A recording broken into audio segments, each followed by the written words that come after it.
Hello friends, welcome back to my YouTube channel कहानियाँ। तो आज फिर एक नई कहानी की एक्सप्लेनेशन लेकर आप सबके सामने हाजिर हूँ, जिसे शुरू करने से पहले एक छोटा सा नज्म पेश करना चाहूंगी। गरीबी नहीं जानता क्या है मजहब उसका, जो बुझाए पेट की आग वही है रब उसका। आज की कहानी का टाइटल है कफन। यह कहानी के लेखक है मुंशी प्रेमचंद जी। यह कहानी 1930s के जमाने की है, पर आज भी आप इससे रिलेट कर पाएंगे। मुंशी प्रेमचंद की बात करें तो आप सब इनके बारे में जरूर जानते होंगे। ये बहुत प्रसिद्ध भारतीय लेखक में से एक हैं। यह पहले कुछ लेखक में से एक हैं जिन्होंने कास्ट सिस्टम, औरतों के दुख और परिस्थितियों और मजदूरों के हालात के बारे में लिखा था। इन्होंने दर्जनों नॉवेल्स और 300 से ज्यादा शॉर्ट स्टोरीज लिखी है। तो आगे बढ़ते हैं कहानी की तरफ। यह कहानी एक गरीब दलित परिवार की है, जहां घीसू एक पिता है और माधव उसका बेटा है, और बुढ़िया माधव की पत्नी है। बुढ़िया बच्चे को जन्म देने वाली है और बहुत ही सर्द रात है। माधव और उसका पिता घीसू लकड़ियों की बनाई आग से आग सेक रहा है और बुढ़िया अंदर दर्द से तड़प कर रो रही है। घीसू माधव से उसकी बीवी को जाकर देखने को कहता है,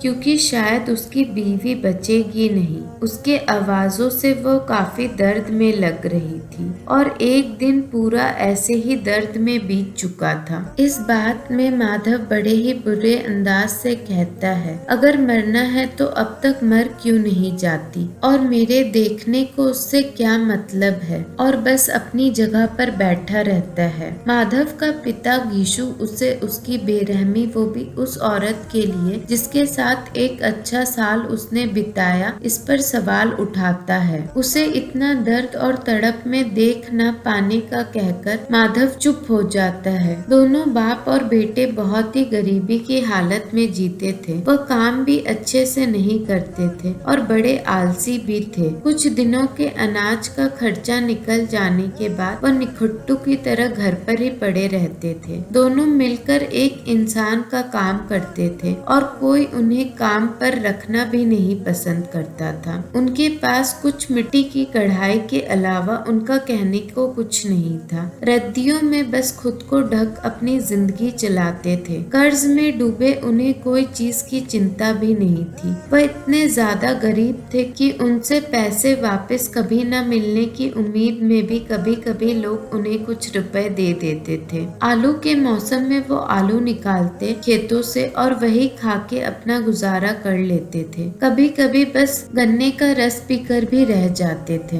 माधव अपने पिता से भी ज्यादा निखट्टू और आलसी था। आज भी दोनों किसी की खेत में काम करने के बाद मिले आलू जलाकर खाने बैठे थे। माधव की शादी को 1 साल हो गया था और जिस दिन से बुढ़िया घर पर आई थी, उसी पल से इन दोनों ने अपने काम की सारी जिम्मेदारी उस पर छोड़ रखी थी। पहले से भी ज्यादा आलसी हो गए थे और आज वो दोनों उसके दर्द में मरने की इंतजार कर रहे थे, ताकि वो लोग चैन की नींद सो पाए। घीसू माधव को फिर अंदर जाकर उसकी पत्नी को देखने कहता है, पर उसका पिता ज्यादा आलू न खा जाए, इस सोच से बहाने बनाकर घीसू अंदर नहीं जाता। उन्हें यह बात भी सता रही थी कि अगर बुढ़िया ने बच्चे को जन्म दे दिया तो वो जच्चे और बच्चे का ख्याल कैसे रखेंगे। पर घीसू ने फिर गांव वाले से मदद मिल जाने की उम्मीद रखते हुए इस बात को भी अपने जहन से हटा दिया। दोनों भूखे बस जल्दी जल्दी आग से जले आलू अपने मुंह में भरने लगे। कई बार उनकी मुंह भी जल गई, पर घीसू अपनी 20 साल पुरानी एक दावत की कहानी सुनाते गया और वो आलू खाते गए। खा पीकर दोनों सांप के जैसे वहीं आग के पास सो गए और बुढ़िया दर्द में कहराती रही। फिर सुबह होने पर माधव जाकर देखा, बुढ़िया का शरीर ठंडा पड़ चुका था और उसके मुंह पर मक्खियां उड़ रही थी। उसका बच्चा उसके गर्भ में ही मर गया था। उसने भागते हुए ये बात घीसू से कहा। दोनों ने नाटक करते हुए लोगों की हमदर्दी पाने जोर जोर से चिल्लाने और चीखना शुरू कर दिया। यह सुनने के बाद आसपास के लोग सहानुभूति देने आने लगे। फिर उनके दिमाग दिमाग में ख्याल आया कि बुढ़िया का अंतिम संस्कार के लिए तो उन्हें एक कफन की जरूरत पड़ेगी, पर उनके पास या उनसे पैसे की उम्मीद रखना तो बेवकूफी ही थी। फिर उन्होंने गांव के जमींदार से भीख मांगने का फैसला किया। वैसे जमींदार पहले से उनकी हरकतों से वाकिफ था। गीसू वहां जाते ही अपना सर जमीन में सटाकर गिड़गिड़ा कर रोने लगा, नाटक करने लगा। जमींदार ऐसे तो एक दयालु इंसान था, पर घीसू जैसे इंसान के लिए दया का तो कोई मतलब ही नहीं बनता था। पर वह समय नाराजगी का वक्त नहीं था, इसलिए उसने बिना कुछ एहसास जताए घीसू को कुछ पैसे दे दिए। ये जमींदार से मिले पैसे उसने गांव के और अन्य अमीर लोगों को दिखाते हुए कुछ ही वक्त में पूरे 5 रुपए जमा कर लिए थे। इनके साथ उन्हें कुछ अनाज और कुछ लकड़ियां भी मिल गई थी। अब दोनों कफन लेने के लिए बाजार की तरफ निकल पड़े। कुछ लोग उनके लिए और लकड़ियां काटने और कुछ भली महिलाएं बुढ़िया के शरीर को देखने आई और रोने लगी। लकड़ियां पूरी थी, अब बस कफन की जरूरत थी। उन्होंने सोचा ऐसे भी रात हो चुकी है और यह कफन कौन देखेगा, इसलिए वह हल्के कपड़े की कफन खरीद लेंगे। अजीब सी रीत है, जीते जी तन ढकने कपड़ा नहीं था, पर मरते वक्त इंसान को एक नए कफन में विदा करने की रीत थी। और कफन का क्या था, वह बस शरीर के साथ जल जाती। वह यही सारी बातें कर रहे थे और कह रहे थे अगर उनके पास ये 5 रुपए पहले से होते तो इस पैसे से उनकी कुछ और मदद भी हो सकती थी। एक दुकान से दूसरे दुकान हर तरफ से कफन के कपड़े देखने लगे, कोई सिल्क तो कोई कॉटन, पर उन्हें कुछ पसंद ही नहीं आ रहा था। और अनजान बनते हुए जानकर एक शराब के दुकान के पास आ पहुँचे। कुछ पल सोचा, फिर दोनों जल्दी से शराब की बोतल मंगवा ली और तरह तरह के नाश्ते खाने लगे। गीशु फिर कहने लगा कफन की जरूरत ही क्या है, जब इसे आग में जल जाना है, यह थोड़ी न अगली जिंदगी में साथ जाएगी।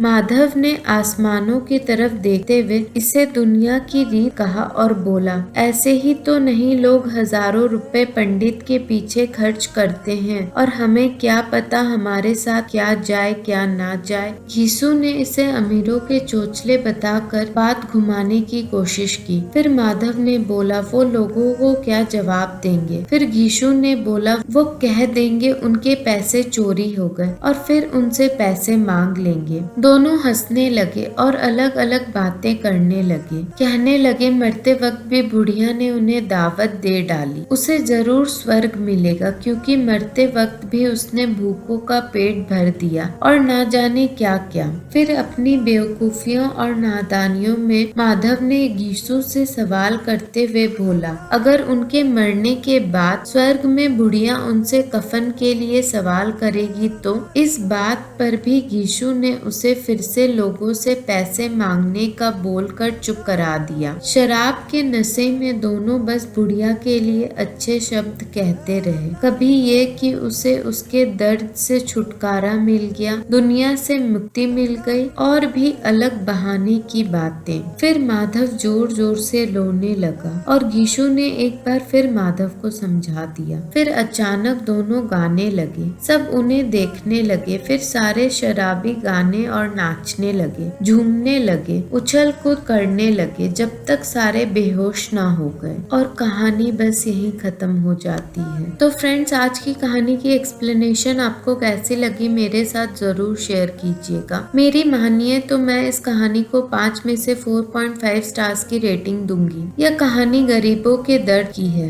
जैसा कि मैंने कहानी की शुरुआत में कहा, गरीब नहीं जानता है क्या मजहब उसका, जो बुझाए पेट की आग वही है रब उसका। घीसू और उसके बेटे ने गरीबी में भूखे रहना सीख लिया था। उन्हें आदत हो गई थी कई दिनों तक ना खाने की, और वो कुछ दिनों के काम के बाद घर पर ही पड़े रहते थे। फिर हम देखते हैं वो इतने भूखे थे कि उन्होंने आग से जलते हुए आलू को मुंह में भरना शुरू कर दिया। दोनों में से कोई बुढ़िया को देखने अंदर नहीं जाना चाहता था और बहाना दे रहा था क्योंकि दूसरा वाला ज्यादा आलू ना खा ले। भूख की तलब उनके लालच में बदल गई। उन्होंने कफन ना खरीदते हुए अपने पेट का सोचा और पैसे उड़ा दिए। दोनों को रीति रिवाज का भी डर नहीं था, पर इस पैसे को खर्च करने के पीछे बुढ़िया की उदारता का नाम देकर खुद को समझा लिया। यह समझना बहुत कठिन है, पर जो कई दिन तक भूख की तड़प से गुजरता है वही शायद समझ सकता है